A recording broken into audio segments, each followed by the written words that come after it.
এই নির্বাচনে জনগণ কিন্তু আমাদের চেয়ে বেশি একতাবদ্ধ, এটা নিশ্চিত থাকেন। এরকম পুলিশ অফিসার প্রতিটা জেলায় জেলায় দরকার। সেই আগের সিস্টেমে যে বললাম 10টা গুন্ডা 10টা হুন্ডা মাঠ ঠান্ডা, এই পদ্ধতিতে এ হবে মহা আহাম্মক, এবং জনগণও তাদের সাথে সাথে বুঝাই দিবে।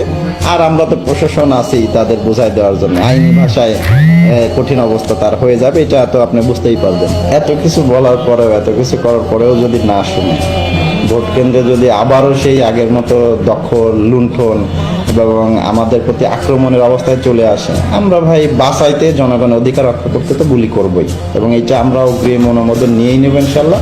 আর জনগণের অধিকার রক্ষার্থে এবার আমরা কোনো রকম ছাড় দিব না, সে লাঠি পেটা থেকে শুরু হোক কিংবা গুলি করা থেকে, এটা আমরা ইনশাল্লাহ প্রয়োগ করবই। তবে আশা করব যে কেউ যাতে আমাদের এই পর্যন্ত নিতে বাধ্য না করে। জনগণের অধিকার রক্ষার্থে এবার আমরা কোনো রকম ছাড় দিব না। পাবলিক ভিডিওটা শেয়ার করে সবাইকে দেখার সুযোগ করে দিবেন।